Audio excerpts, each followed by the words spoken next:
Why these WWE wrestlers have been snubbed from the Hall of Fame. Brian Pillman. Brian Pillman's exclusion from the Hall of Fame is a very strange case. The former WWE star made a name for himself in WCW. He started as Flying Brian in 1989 and was one half of the Hollywood Blondes in 1993. He was even a member of the Four Horsemen with Ric Flair, Arn Anderson, and Chris Benoit. However, most WWE fans would label his loose cannon persona as the most memorable part of his WCW stint. Pillman would blur the lines between fiction and reality with notable shoot moments that made his character very unpredictable. He would refer to Kevin Sullivan as Booker Man and upset talents like Arn Anderson and Bobby Heenan because he often went off script. Pillman's legacy is tied with WCW and ECW as he was only in WWE for a year before his unfortunate passing, but Pillman made a huge splash during his brief stint in the promotion. One of the most memorable moments in the Attitude Era was when Brian pulled out a gun and threatened Stone Cold Steve Austin with it. Pillman has certainly earned a Hall of Fame placement, so it's a mystery why he hasn't been inducted yet. The only possible reason could be the controversial move that Vince pulled following Brian's death that saw the WWE win the Wrestling Observer's Most Disgusting Promotional Tactic Award, interviewing Brian Pillman's widow just only a day after he passed away. Not surprisingly, the interview was awkward and it seemed like Vince wanted to jump the gun about the circumstances of his death because false rumors spread like wildfire. Well, that is all speculation, but it really is the only thing that would justify why Brian Pillman is yet to be inducted into the WWE Hall of Fame. Miss Elizabeth. One of the greatest managers of all time, unfortunately passed away at the young age of 42. Known as the First Lady of Wrestling, Miss Elizabeth was a crucial part of the Macho Man Randy Savage's act. There was a warmth and aura about Miss Elizabeth that instantly made her a likable personality. Her career ended in WWE when they got a divorce in 1992, but she had a resurgence in WCW 4 years later. Miss Elizabeth had a brief reunion with Randy, but quickly turned on him and managed Ric Flair. She had a notable spot on the WCW roster as she was in the Four Horsemen and NWO, but it was her partnership with Lex Luger which would stir up some controversy. Miss Elizabeth and Lex Luger dated in real life and it was a toxic relationship that ended unfortunately in tragedy. Lex Luger became addicted to painkillers and so did Miss Elizabeth. Their world spiraled out of control until one day Miss Elizabeth collapsed and passed away on May 1st, 2003. Miss Elizabeth's family blamed wrestling for her death and didn't want the business to benefit from her. But there have been rumors that the family outright banned her from joining the company's Hall of Fame. There's no telling how true the final statement was, but it does seem that cooler heads have prevailed as Miss Elizabeth was in 2K24. Maybe she'll finally be given the honor that she rightfully deserves. Lex Luger. Coming off the Miss Elizabeth tragedy, Luger's career wasn't the same since. Going back to Luger's days in WWE, there was a point where the former WWE star was primed to replace Hulk Hogan as a top babyface of WWE, but that never panned out because fans never bought Luger as Mr. America. Nevertheless, Luger's biggest success comes from his time in WCW. Luger had a successful stint under the Four Horsemen and his popularity was at an all-time high when he won the WCW World Heavyweight Championship. His WWE run wasn't particularly bad, it just exposed Luger as a bland personality that didn't fit in the main event. Still, Luger made an impact in the business and does deserve a spot in the Hall of Fame. However, the death of Miss Elizabeth saw many point the finger at Luger. While no one believes that he killed the First Lady of Wrestling, many feel that Luger enabled her drug addiction. There's also the chance there's heat on Luger because he left the WWE for WCW.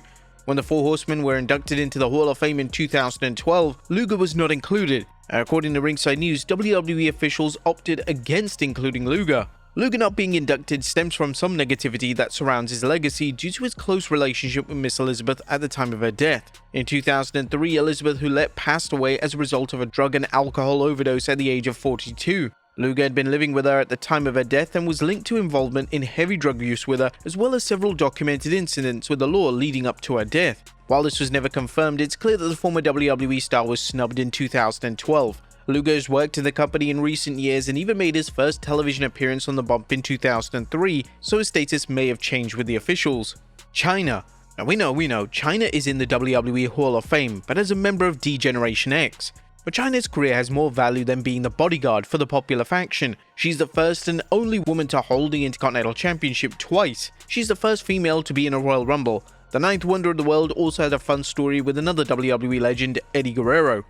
When it comes to Chyna, Triple H explained in 2013 why she wasn't inducted into the Hall of Fame as a solo act. It was ultimately due to Chyna's involvement with adult films. Given WWE's PG image, the reason behind it is sound. Chyna was reportedly fired from Impact Wrestling in 2011 for the same reason. But Chyna didn't buy into the reason that Triple H gave on Austin's podcast. Given the rocky end to her WWE run, it wouldn't be surprising if Chyna's involvement with adult films wasn't the only reason. It remains questionable whether Chyna will get her solo induction anytime soon. Her beef was with Triple H and Stephanie McMahon as the WWE power couple linked up while the former was still dating Chyna. Hopefully Triple H has truly turned a new leaf and generally considers giving the ninth wonder of the world a much-deserved solo induction. The Dynamite Kid.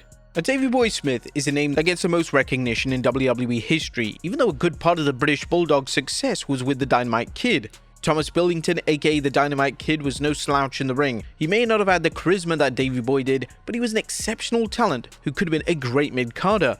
Though the Dynamite Kid didn't have much of a career beyond his tag team stint with Davey Boy Smith, his run in Japan and Stampede Wrestling highlighted just how great of an athlete he really was.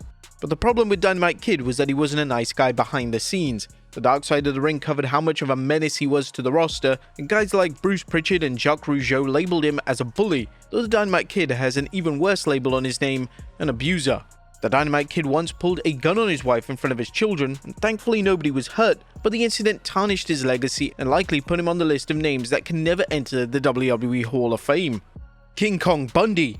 King Kong Bundy came so close to being the next big thing at WrestleMania 2. The former WWE star made waves during his time in WWE and had several notable matches against Andre the Giant and Bam Bam Bigelow. It seemed that Bundy was primed for the main event scene heading into WrestleMania 2, but once he took the loss to Hogan, things were never the same between him and Vince McMahon. Like the other names on this list, there's no confirmation of whether officials even discussed putting Bundy into the Hall of Fame, but Tommy Dreamer revealed a text message on his House of Hardcore podcast in 2005 that shed some light on the strain between him and Vince McMahon. Hey man, this is not on you, always been cool and friends with you, so I need you to relay this message to WWE, especially to Vince McMahon. Number 1, you need to tell him that he needs to pay me more and that he owes me. Number 2, unless there's a creative idea for me winning the title, I have no interest in it because he promised me the title when I put over Hulk Hogan and he never delivered, so please go tell him to F himself. Now, it also didn't help that King Kong Bundy filed a lawsuit against WWE in 2016. Unfortunately, Bundy passed away in 2019.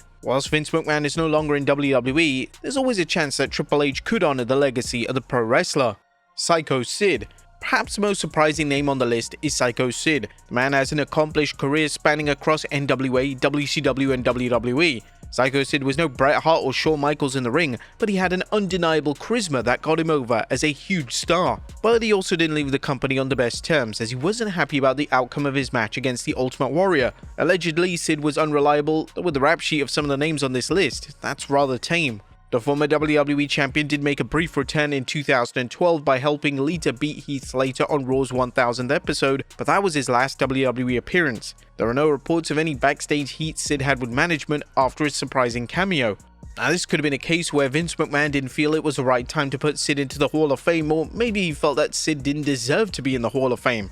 The former champion himself has stated in the past that he didn't even deserve to be there. He noted his short career and lack of success in WWE as primary reasons. However, he was also a former WWE champion, and champions should deserve the right to be in the Hall of Fame.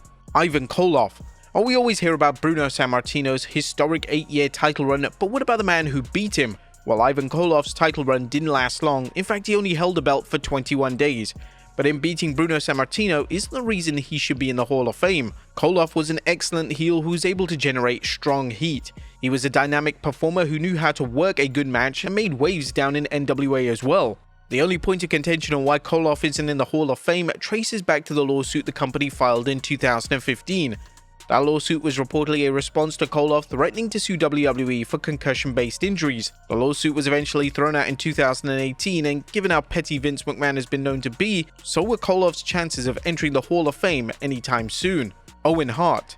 Owen Hart not being in the Hall of Fame will always be a crime against humanity. The former WWE Intercontinental Champion had incredible runs throughout the 80s and 90s as both a tag team and singles competitor. But Owen Hart will likely never be in the Hall of Fame, and it's not the company's fault. Well, at least somewhat. Tragically, Owen Hart passed away at the Over the Edge pay-per-view in May of 1999. He fell to his death as he headed to the ring for his match against The Godfather.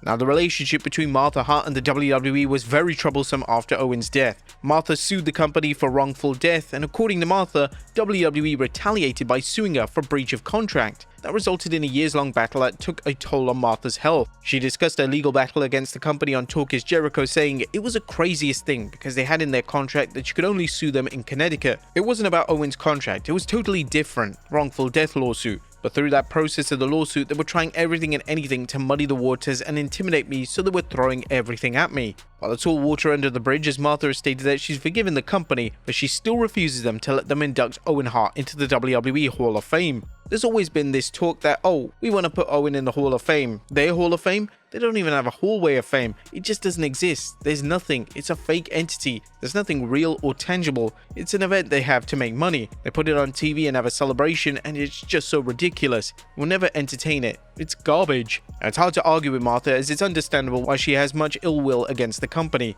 Things could change in the future, but not right now. And of course, Chris Benoit.